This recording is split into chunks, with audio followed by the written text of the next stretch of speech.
Assalamualaikum warahmatullahi wabarakatuh. Selamat sore semuanya. Apa kabar kalian semua? Saya harap kalian semua baik-baik saja dan tetap dilindungi oleh Allah Subhanahu wa taala. Yang saya hormati Ibu Dian Saumia, MPD, selaku dosen pengampu saya dalam mata kuliah Bahasa Indonesia. Dan saya sayangi dan hormati para penonton yang menonton video presentasi saya. Pertama-tama, kita berkenalan terlebih dahulu.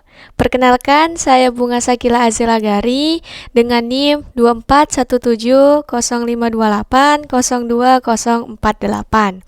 Saya dari Prodi Teknik Informatika 1B dan berkuliah di Universitas Sains dan Teknologi Indonesia. Oke, berkenalan sudah, maka kita masuk ke materinya. Hari ini saya akan mempresentasikan materi tentang kalimat efektif. Untuk mempersingkat waktu, kita mulai saja presentasinya. Adapun anggota kelompok yang saya pegang itu ada Andika Wahyu, kemudian Vicky Romi Ronaldo, Nicholas Saputra, dan Yoga Ananda. Oke, hari ini apa yang akan kita pelajari itu tentang apa itu kalimat efektif, apa syarat-syarat dalam kalimat efektif, kemudian bentuk pola kalimat dasar efektif, dan jenis kalimat efektif. Oke, kita masuk ke kalimat efektif. Apa sih kalimat efektif itu? Kalimat efektif itu adalah kalimat yang jelas, singkat, dan padat sehingga mudah dipahami. Nah, menurut Sri Satria Jatur Wisnu Sasangka mengatakan bahwa kalimat efektif itu adalah kalimat yang mengungkapkan gagasan sesuai keinginan dari seseorang atau penulis ataupun pembicara. Nah, ada juga kalimat yang gak efektif atau kalimatnya susunannya sulit dipahami dan tidak memberikan pesan yang lengkap. Oke, kita udah tahu kalimat efektif, maka kita masuk ke syarat-syarat kalimat efektif. Nah, syarat-syarat kalimat efektif: 1. Kesepadaanan struktur. Maksudnya apa tuh? Nah, kemaksimalan dalam struktur bahasa untuk mendukung gagasan atau ide yang dikandung. Nah, itu maksudnya. Nah, untuk lebih jelasnya, kalimat efektif harus memiliki subjek dan predikat yang jelas. Nah, suatu kalimat bisa dinyatakan efektif ketika menggunakan kata hubung secara tepat. Oke, berarti kalimat efektif itu harus punya predikat yang jelas dan menggunakan kata hubung yang tepat. Nah, kemudian ada subjudul dari kesepadaanan struktur. Nah, A. Memiliki subjek dan predikat yang jelas. Oke. Suatu kalimat dapat memiliki subjek dan predikat yang jelas adalah cara menghindari pemakaian kata depan seperti di dalam, bagi, untuk, pada, sebagai, tentang, mengenai, menurut, dan lain sebagainya sebelum penyebutan subjek. Nah, kalimat efektif itu harus menghindari pemakaian kata yang saya sebutkan tadi. Nah, contoh yang salah nih. Bagi semua siswa SMA Negeri 47 Jakarta harus mengikuti apel hari Senin. Oke, itu salah ya. Nah, ini kita perbaiki contoh kalimat yang benar. Semua siswa SMA Negeri 47 Jakarta harus mengikuti apel hari Senin. Sudah kelihatan kan mana perbedaannya? Dalam kalimat pertama itu tertulis kata bagi. Nah, kita sudah bicarakan ya, kalau kalimat efektif tidak harus menghindari kata bagi agar dianggap bahwa kalimat efektif itu kalimat tersebut efektif. Nah, maka diperbaiki kalimat tersebut menjadi semua siswa. Nah, ada bedanya. Oke, lanjut. B. Tidak terdapat subjek ganda. Nah, kalimat efektif tidak boleh memiliki subjek yang ganda, karena jika ada, maka kalimat tersebut bisa informasinya tuh tidak fokus. Maksudnya itu subjeknya terlalu banyak, jadi kita nggak tahu mana yang harus kita fokuskan terlebih dahulu. Jadi orang lain yang baca juga kesulitan memahami maknanya. Contohnya nih, ini contoh yang salah dulu ya. Penyusunan laporan akhir sekolah itu saya dibantu oleh para dosen. Oke, salah. Kita perbaiki. Dalam menyusun laporan itu, saya dibantu oleh para dosen. Oke, kita ketahui ya, penyusunan berarti kan orangnya, berarti kitanya. Nah, kemudian pada kalimat tersebut dia mengatakan penyusunan laporan akhir sekolah itu saya. Berarti dua subjek nih, penyusun sama saya. Jadi ini siapa nih yang nyusun gitu? Siapa yang menyusun laporannya? Nah, makanya dia subjeknya ganda tuh. Maka kita perbaiki tuh. Dalam menyusun, nah menyusun ini kan ibaratnya kata kerja gitu, bukan objek, bukan subjek maksudnya. Nah, kalau menyusun ini kan berarti satu orang nih yang mengerjakan, karena kan sudah dikatakannya dalam menyusun laporan itu saya dibantu oleh para dosen. Berarti kan orangnya cuma satu nih yang nyusun, bukan tadi yang penyusun. Nah, kalau penyusun tadi dua tuh, penyusun dan saya, itu dua tuh. Oke, paham ya? Oke, lanjut. C. Tidak menggunakan kata penghubung. Oke. Penggunaan kata hubung yang tidak tepat dalam membuat kalimat tidak bisa dipahami dengan baik oleh pembaca atau pendengar. Contohnya, nih, contoh kalimat yang salah. Kami ketinggalan kereta sehingga kami datang agak terlambat. Oke, kita perbaiki nih. Kami ketinggalan kereta, oleh karena itu kami datang agak terlambat. Nah, kata sehingga ini kan kata penghubung tuh. Jadi rasanya kurang baik gitu ditaruh di situ. Jadi kalimatnya tuh sulit dipahami secara jelas oleh pembaca atau kitanya sebagai orang awam yang membaca ataupun mendengar. Lebih baik tuh menggunakan kalimat yang tidak mengandung kata penghubung lah. Dia ada sebab dan akibat gitu. Memang sehingga ini bisa dikatakan sebab akibat, cuman kurang pantas saja ketika disandangkan dengan kalimat efektif. Rasanya tuh kurang bisa paham kita maksud kejadiannya itu. Oke, D. Tidak menggunakan kata yang untuk mendahului predikat. Kata yang dalam suatu kalimat dapat membuat menjadikan struktur kalimat yang tidak sepadan. Hal itu dikarenakan bisa predikat menjadi kehilangan fungsinya. Nah, kita ambil contoh nih. Sekolah kami yang terletak di depan bioskop Surya. Nah, kita perbaiki. Sekolah kami terletak di depan bioskop Surya. Nah, pada kalimat yang salah, kenapa dibilang salah? Karena kata yang tersebut jika disandingkan dengan predikat depan bioskop Surya tuh rasanya kurang sepadan gitu kalau ditaruh di situ. Karena kan sekolah mereka ini mau memberitahu kalau sekolah mereka itu ada di depan bioskop Surya. Dengan menambahkan yang kesannya tuh rasanya mereka tuh mengelantur gitu. Bukan mengelantur. Kurang tepat saja gitu, nggak sepadan sama apa yang ingin mereka beritahukan. Nah, makanya ketika diperbaiki, sekolah kami terletak di depan bioskop Surya. Nah, kata-kata atau kalimatnya itu kan sudah jelas tuh, sekolahnya mereka ada di depan bioskop Surya. Tuh, kurang lebih seperti itu ya teman-teman sekalian. Oke, kita lanjut. Oke. 2. Keparalelan bentuk. Nah, Suatu kalimat bisa dikatakan efektif ketika ia memiliki bentuk yang paralel atau sejajar.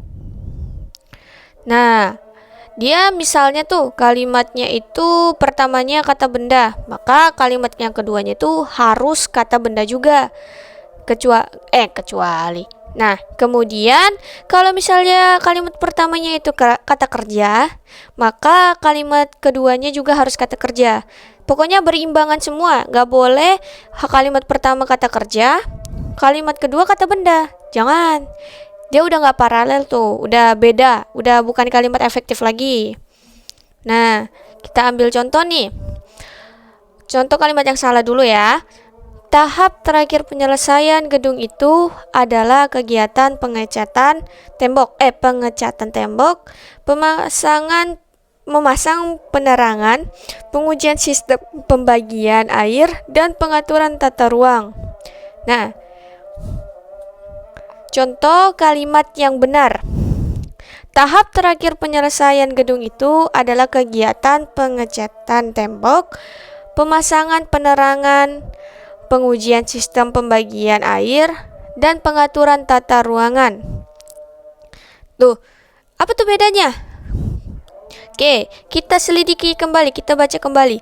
Tahap terakhir penyelesaian gedung itu adalah kegiatan pengecatan tembok. Memasang.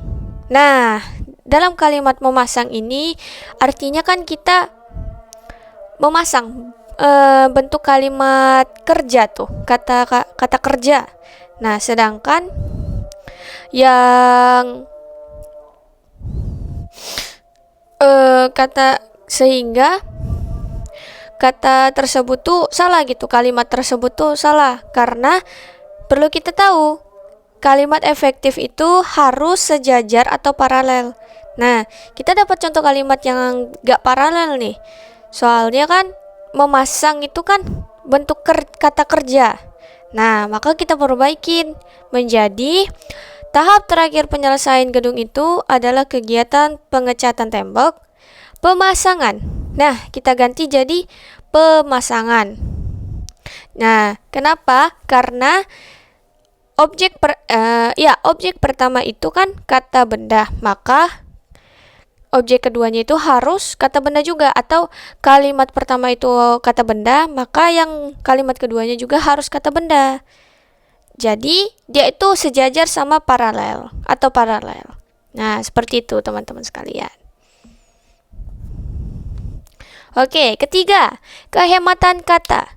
Suatu kalimat bisa dikatakan efektif ketika kalimat yang penyusunannya tidak terlalu banyak memakai kata, frasa atau bentuk yang tidak perlu. Nah, ada judul lainnya. A. Menghilangkan pengulangan subjek.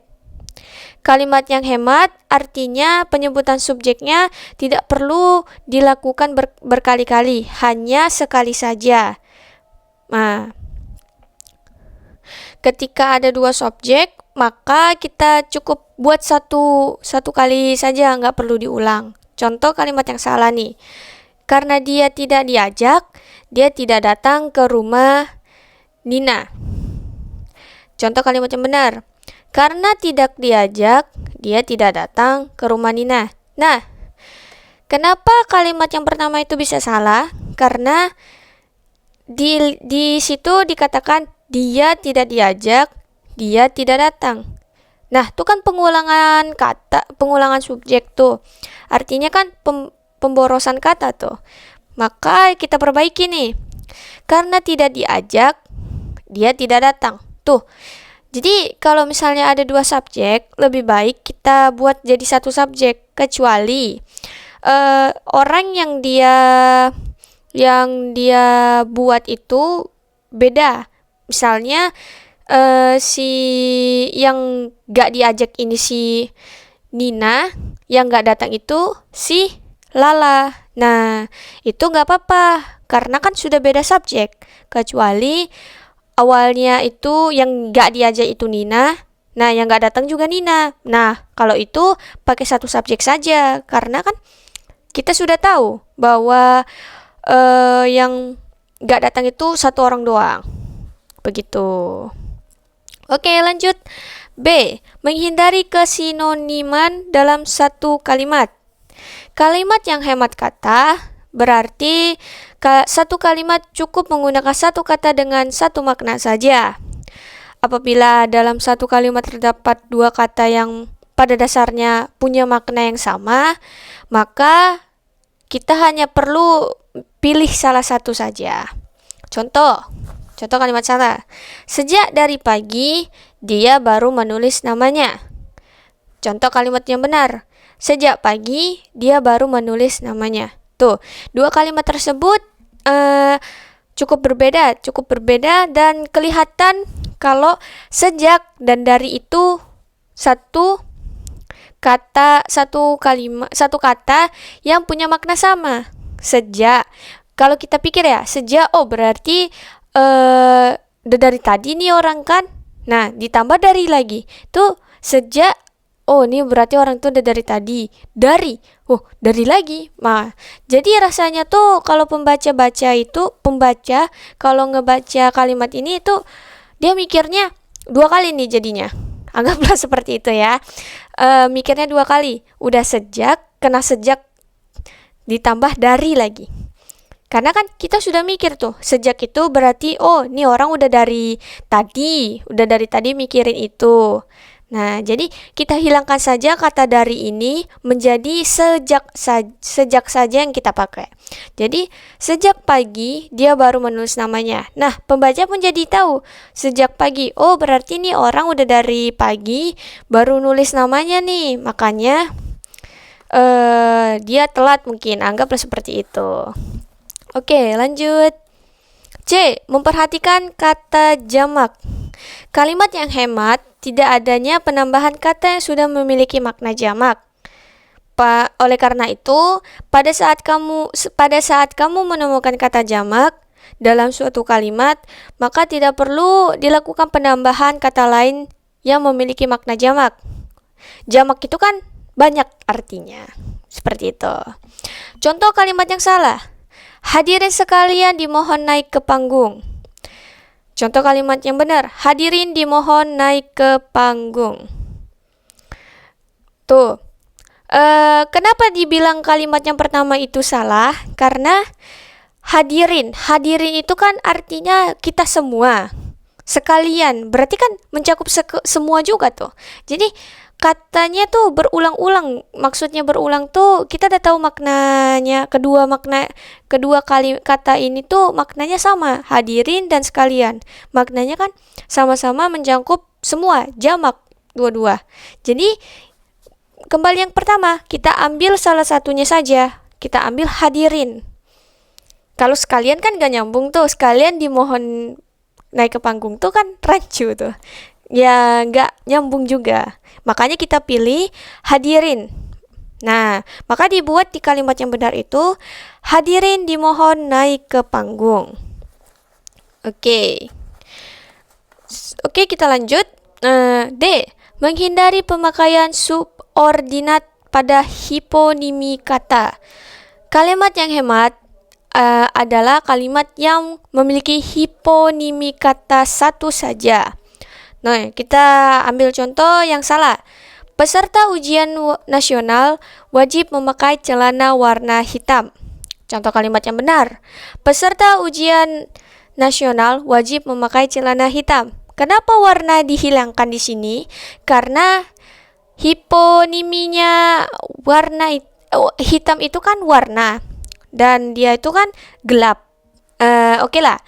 Hiponimi ini tuh istilahnya induknya, bukan induk, mirip istilahnya tuh warna nih. Nah, kita ambil contoh warna ke bawahnya kan banyak tuh, ada merah bisa merah muda, bisa merah tua, bisa maron. Nah, kemudian hitam putih, hitam belang, hitam abu, segala macam. Istilahnya tuh hiponimi itu mirip kayak induknya dalam suatu frasa atau kalimat gitu, atau kata gitu. Nah, hitam di sini kan sudah mencangkup artinya warna. Jadi kan nggak perlu kita kasih tahu lagi warna warna. Jadi kan kita udah tahu tuh, oh hari waktu ujian itu berarti kita harus pakai celana hitam. Berarti warnanya adalah hitam. Begitu. Oke, lanjut. 4. Kecermatan penalaran. Oke. Kecermatan penalaran memiliki fungsi yang penting karena dapat mencegah adanya makna ganda ketika membaca kalimat. Oleh karena itu, supaya kalimat dapat memiliki kecermatan penalaran, kita harus perhatikan pemilihan kata dalam menyusun kalimat. Nah, ada contoh nih. Contoh yang salah dulu ya.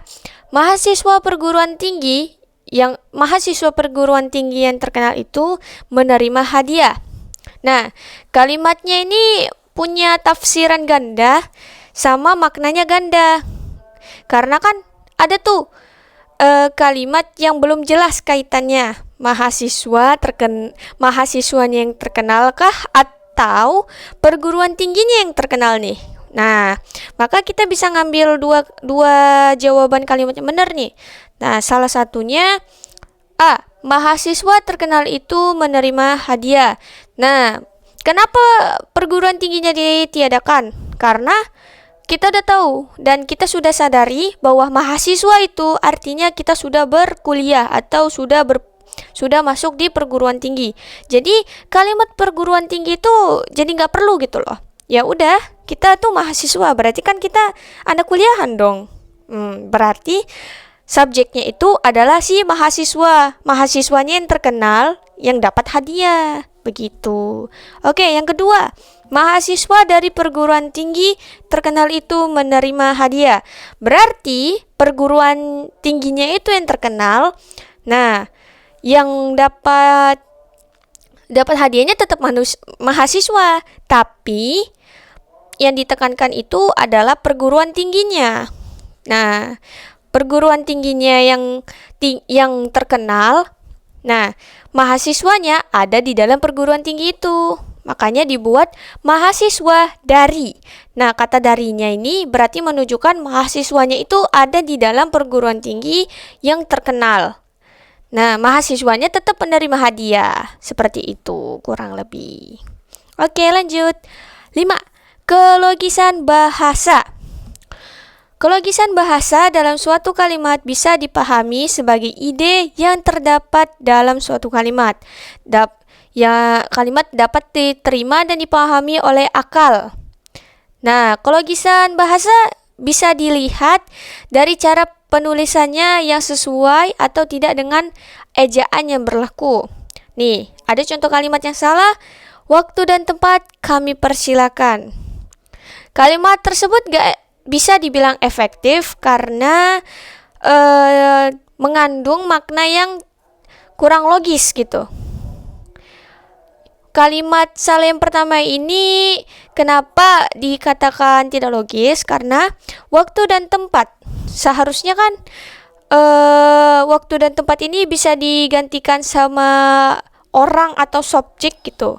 Misalnya bapak atau ibu atau misalnya nama orang si Anto atau Susan atau segala macam. Kan lebih baik gitu. Nah, kita perbaiki. Jadi, untuk Bapak atau Ibu Andi, kami persilakan. Nah, semisalnya nih, kita dalam sebuah seminar, waktu dan tempat kami persilahkan. Nah, siapa tuh yang maju gitu loh? Kan kita nggak tahu tuh siapa yang subjek yang mau maju. Jadi kan agak rancu juga, agak nggak logis juga. Yang maju berarti semua tuh waktu dan tempat dipersilakan. Semua yang mengikuti seminar maju ke depan. Kan nggak mungkin tuh. Jadi biar lebih logik lagi, maka dispesifikin lagi siapa yang maju untuk ke depan, untuk atau apa gitu, menerima hadiah atau segala macam.